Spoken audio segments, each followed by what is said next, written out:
And soon what's going to happen is Ukraine will be in a position where their only role is to accept the dictation of unconditional surrender that will be imposed on them by a victorious Russia. The Russians have been consistent about demilitarization.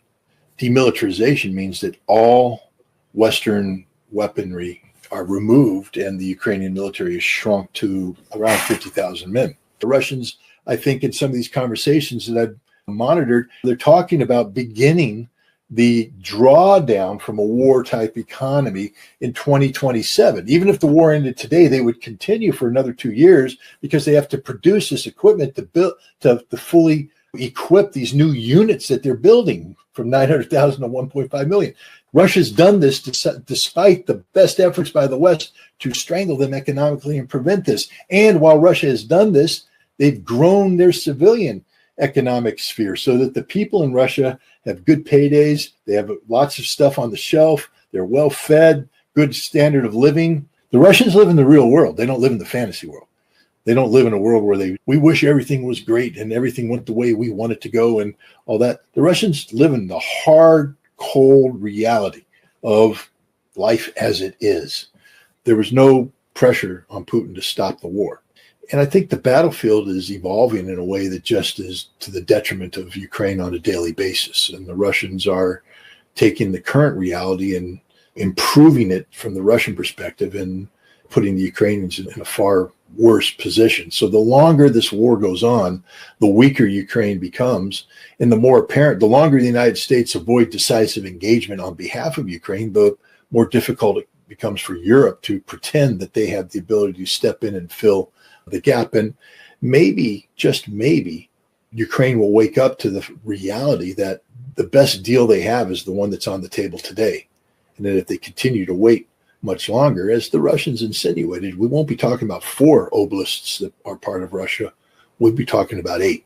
And the other thing that people need to understand about Russia is that there's that old saying, slow to harness, fast to ride. The Russians aren't putting a lot of demands out there. Everything they've done, they've been compelled to do in a cause-effect relationship that has them reacting to actions taken by Ukraine and their Western supporters. Here, Russia is now getting ready to become proactive and moving forward to assert its demands and ensure that they're put out. The Ukrainians need to understand that the game is changing, that the day of Ukraine being able to have any say whatsoever at the negotiating table is rapidly coming to an end. And soon what's going to happen is Ukraine will be in a position where their only role is to accept the dictation of unconditional surrender that will be imposed on them by a victorious Russia. I think half the problem is that Donald Trump's team is decisively split on the issue of what peace with Russia would look like. Marco Rubio claims that he is the servant of the president, but when Marco Rubio's allowed off leash, he says things that are less than enthusiastic about the betterment of relations between the United States and Russia. Trump is the one guy whose strings you can't pull. And so I think what you're going to see now is that Trump is going to start engaging directly, decisively with Europe and Ukraine, especially Zelensky. I think you're going to see Trump putting a tremendous amount of pressure on Zelensky. And I think this might be part of the Russian goal, because here's Putin speaking positively about Trump, speaking about the need to respect the process, that the Russians are going to work on a draft treaty that details everything. And Zelensky's just saying no. And I think what Trump is going to do is going to identify the problem as Zelensky and then put pressure on Europe. And if Europe can't get Zelensky to change, to say, I'm done, walk away, but not walk away in a way that gives a green light to Besant to put sanctions on or allows Rubio to begin aid. Walk away saying Europe and Ukraine are on their own. Putin, talk to me when it's over, kind of thing. Because I do think that at the end of the day, Trump wants better relations with Russia. And if Trump recognizes that the impediment to peace isn't named Vladimir Putin, but rather Volodymyr Zelensky or Macron or Merz or any of these Europeans, then that brings clarity to this issue. Nothing that the conclusions that Vance drew are conclusions, speculative in nature. But the bottom line is Russia has engineered a very successful war economy. They have a defense industry now that is outpacing Europe and the United States combined. And that's a reality. And there are economic consequences to this in terms of workforce allocation, resource allocation. And when you get an overheated economy, it leads to higher inflation. Russia's going through all of these issues. And so what Vance's talk reflects is that he's spoken to an economist, maybe somebody in Treasury, maybe somebody in the CIA. It's getting a very simplistic economic overview. But you need to go deeper, because the key to this isn't what's on the surface, it's what's happening underneath. The meetings that Putin has with his economic team, with his national team, the state council, the meetings he has with various governors about economic development. And when you take that deep dive, and trust me, I take that deep dive every single week. So when you create a 70,000 strong new core-sized element in the newly formed St. Petersburg military district, where do the weapons come from? They come from the factories that have to produce these weapons. And once you produce weapons, understand this: the weapons you allocate for that core are the weapons that they begin conflict with. But the Russians now know that when you engage in high-intensity conflict, you're going to be eating through equipment. So the Russians are building equipment to equip that core, plus replacement equipment that goes into depots throughout the country, staged. You need a fully functioning defense industry to do this in a timely fashion.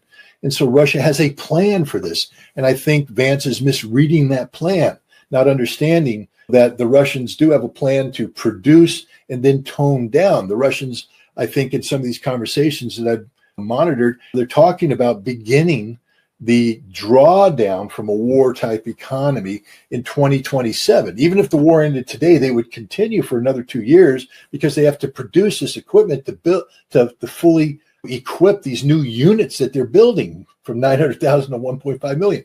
And again, because they understand that once you engage in combat, you may not have time to get that defense industry up and running immediately. You've got to have replacement equipment on hand. So they're building the reserves.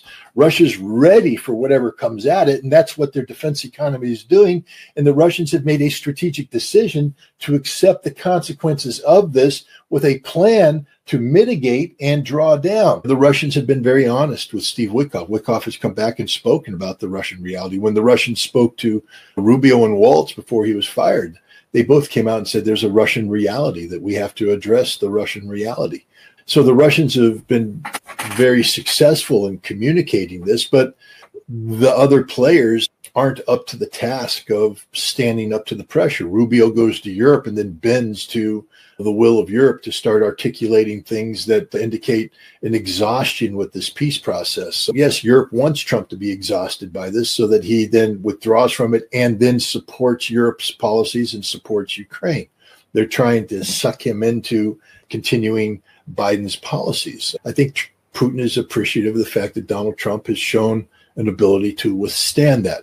But what's essential here is that Putin has to reaffirm in Trump's mind some essential truths that sometimes get watered down by Marco Rubio or Scott Bessent or Keith Kellogg and other people who don't have peaceful coexistence with Russia first and foremost on their mind. And they also need to put steel in the spine of people like J.D. Vance and Tulsi Gabbard and even Steve Witkoff, people who I think are on the right side but falter in the face of opposition. And one of the reasons why they falter is that Donald Trump himself is all over the map, saying this one day, saying that the other day. A conversation with Vladimir Putin, you are literally speaking to the source. And it helps strengthen Donald Trump. It empowers Donald Trump to say, I spoke with Putin for 2 hours. I know what Putin thinks, as opposed to relying on the interpretation from other people. I think this phone call was invaluable, and it creates the possibility. Because I think one of the things that's going to happen on this phone call is that Trump is going to wait a couple weeks. Keith Kellogg just has no desire to have good relations between the two nations, and yet he is still the special envoy to Ukraine. And Scott Bessent, all he wants to do is sanction Russia. Really, he wakes up every morning saying, how can I sanction Russia? Give me an excuse to sanction Russia. He's not looking for the betterment of relations. As the Secretary of Treasury, he should be looking for, you wake up every morning saying, how can we expand economic relations with Russia? That should be his goal. But Steve Witkoff has taken that space, because Witkoff seems to be the primary interlocutor between the United States, and Kirill Dmitriev, who is a Russian economist, is now heavily involved in this. This suggests, and based upon the conversation that Trump had with Putin, there's a heavy economic component to this dialogue that goes beyond the Ukraine conflict. But in short, all the economic potential that Trump, I believe, wants to put on the table, it can't happen until there's a resolution to this conflict. And Trump's problem is that he has a team that's decisively split. Even the people on his side are tentative, not fully committed, hesitant. And so this plays to Europe and Ukraine, who are able to cherry pick Trump's advisors to put pressure, and then they can weaken the resolve of those who, like J.D. Vance and Tulsi and Witkoff, who are supportive. Now they're like, oh gosh, where's Trump? What are we going to do about NATO? Are we divorcing from NATO? Are we going to reinforce NATO, stand strong with NATO? I have to be careful what I say here. So they fall back on old talking points. And I just think the Europeans and Ukrainians have been playing America in the best way possible. They know which strings to pull because they've been pulling them for decades. Every time Putin leaves Moscow and travels around Russia, he's meeting with governors, he's meeting with economic leaders. And that's where you learn about what's going on in Russia. One of the whole ideas behind the 2020 constitutional embrace of the state council was that Putin is planning on pushing the governance of the Russian Federation out of exclusively Moscow down to the governors in the different oblasts or regions. That was the strategic vision behind that. I don't think Vance was told that, by the way. I don't even think he understands that. If I talk to him about the 2020 Constitution referendum in Russia and the role of the state council and other reforms that are made, he'd just look at me blankly. But it's the job of the CIA to put everything into perspective. But see, so these meetings, they have gravitas. They mean something. And so you listen to the conversations. First of all, by doing that, you understand that, yes, the military economy is very important. And yes, getting things up to speed. It's not just about Ukraine, though. Understand that because of the behavior of NATO and the United States, Russia made a strategic decision to expand its military from 900,000 to 1.5 million outside of the framework of the special military operation. There's a genius behind the Russian economy. This is why their economy still grows despite sanctions.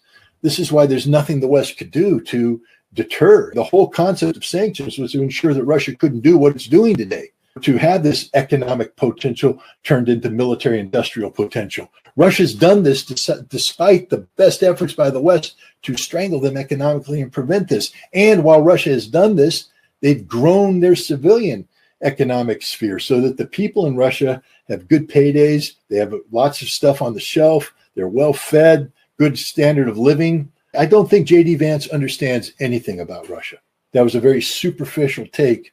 And I can't blame him. He's the vice president. He has his domestic responsibilities, but I blame the people who brief him because what he was saying is an absolutely incomplete and inaccurate vision of the reality of Russia's economic state. If you remember Ray McGovern, who I believe you know very well. Ray used to brief the president, but I think he was also the vice president. So he was the briefer of George H.W. Bush when he was the vice president. That's the same briefing. He gets the president's daily brief, the Fed. So Vance is being briefed. Now, Vance has the ability as any national level decision maker to ask follow-on questions. And since Vance probably has more time than the president, because he's backing him up as opposed to taking the lead, Vance might be able to ask more detailed questions and get more detailed follow-on briefings. I don't know. I'm not privy to that process. I'm just speculating here. So I just think that, it comes from the DNI, but like I said, J.D. Vance probably has the ability to ask for more detailed follow-on briefings that they can start bringing in subject matter experts, and then there should be some question and answer. But no intelligence manager likes to bring in the analyst. I'll tell you that from experience, because the intelligence manager wants to be the hero. The intelligence manager wants the person to be the person with the FaceTime.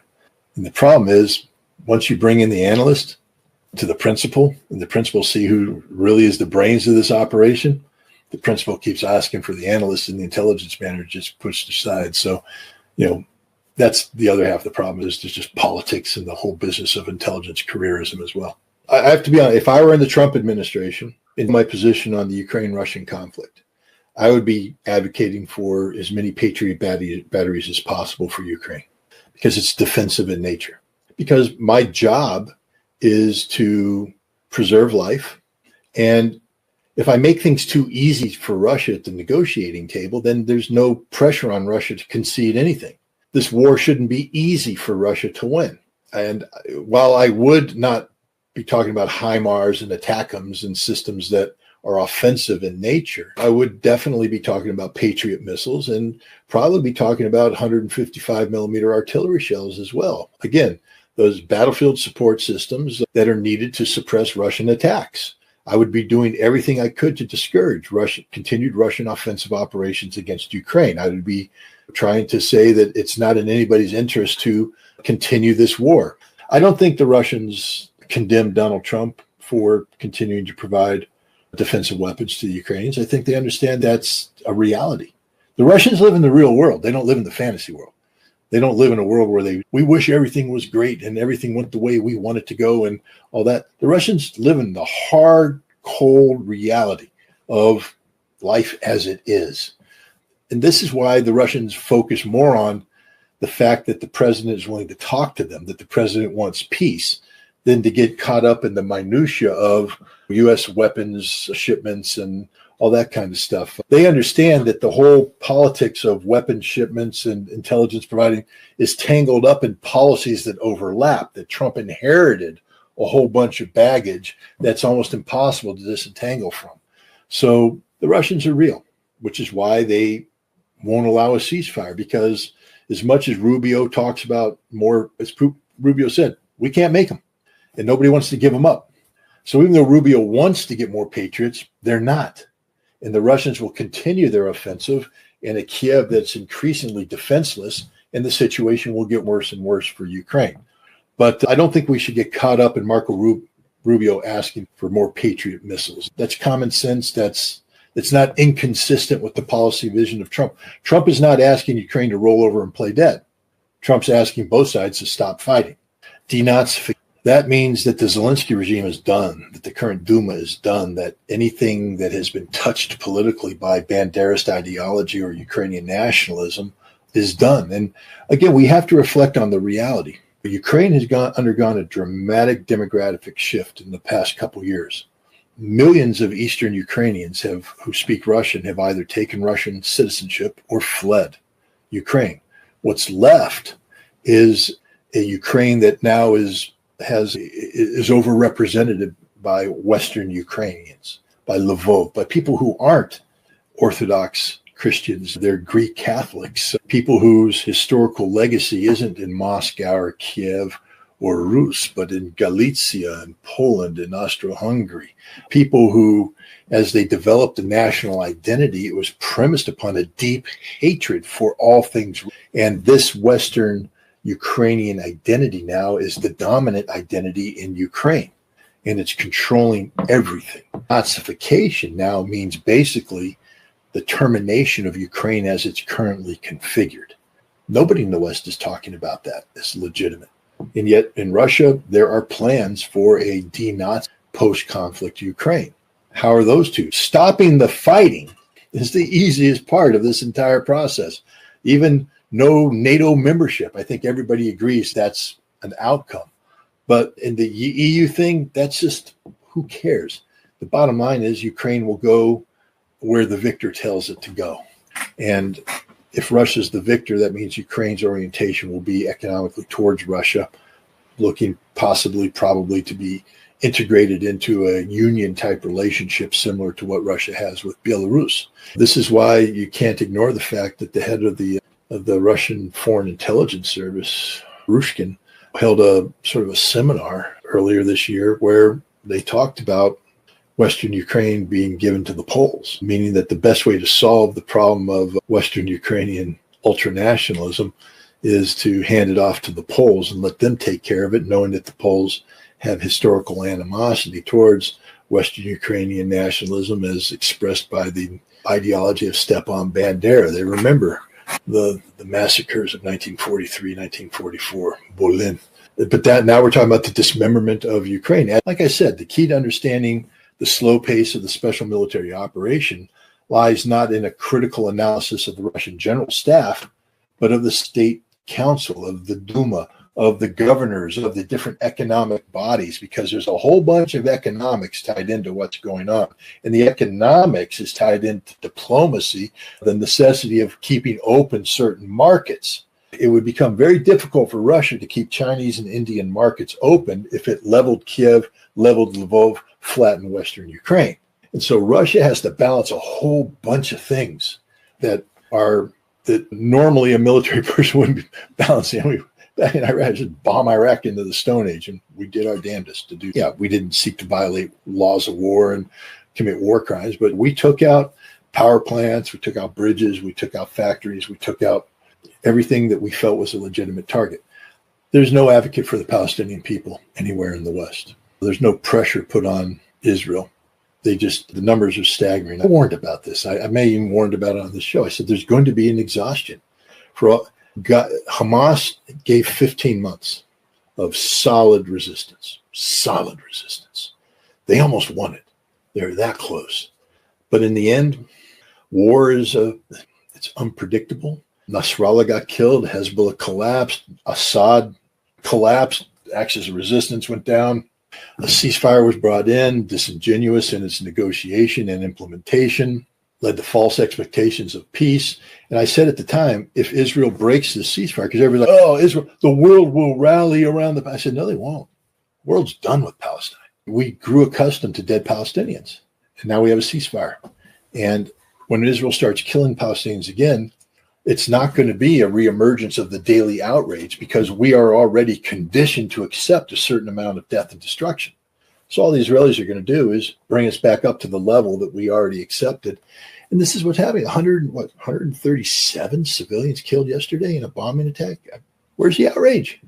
I know there's the activists out there, but where's the outrage where it counts? How's it moving the needle with the policymakers in Washington, D.C.? You're starting to see Europe come around. You're seeing Europe. I think today there was a letter from the French, the Belgians, and the Canadians condemning this. But when is the European Union can come out and stop selling weapons? France is talking about, but they haven't done it. Last time Macron made a mention of it, Netanyahu threatened to shut down. And the reason is there are no advocates for the Palestinian people that count. The people call themselves advocate, but who are you advocating to? If you're preaching to the choir, you ain't accomplishing a damn thing. You got to bring the sinners in, baby. You got to preach to the sinners. But at a minimum, he's getting what the president gets, and probably getting more based upon the questions and the fact that the president has handed off certain policy portfolio priorities to Vance, for Vance to be involved and engaged in. So Vance will want to become even better briefed on that. But there's the theory of CIA or DNI briefings, which is apolitical. We give them what's necessary. Then there's the reality. The briefer knows that if you come in with stuff that the briefee, that the customer doesn't want, their eyes roll and they shut it down, and you lost connectivity. So you bring in things that will catch their attention, that are designed to be readily absorbed, to make yourself even more relevant. And what happens is you often sacrifice accuracy for the reasonable goal of maintaining connectivity. You want the vice president or the president to look forward to the briefing. You want them to be receptive to the briefing. In order to do that, you've got to play a little game in terms of making the product digestible. You're inviting the president to a restaurant, the food better taste good. If you invite him to a restaurant and you put bad tasting food in front of him, the president can be looking for people who are going to start sugarcoating things. So there's a little bit of sugarcoating going on in all the intelligence that's given to people. Plus, they're still trying to figure out this president. Where does he stand on issues? Because he literally is all over the board sometimes on certain things. Israel and Gaza. One day, Israel can do whatever they want. The next day, they need to stop. It's bad. Well, now you're the briefer going, what am I supposed to brief? So it doesn't mean that I want Russians dead, but it also means that I'm not going to sit back and make it easier for Russia to kill Ukrainians. We have a moral responsibility. We started this war. And it's our job now to bring this war to an end. But you don't do that by making Ukraine defenseless at all. And no, it should be a top priority of the United States to continue to enable Ukraine to defend its airspace and to enable Ukrainian units to defend themselves if they come under attack. That's just the way it is. To be honest, I can't speak for the Russians, But I would be surprised if any Russian sat there and was like, that's just ridiculous. I think all the Russians would go, yeah, that makes sense. But that's why we have a strategy to overcome their air defenses. And that's why we have new tactics and weapons on the battlefield to overcome that. And we will continue the attack. Okay. But at least the Russians have acknowledged now that they've had to do things, and those things come at a cost. And if the Russians make the decision to continue offensive operations, they'll pay a higher price.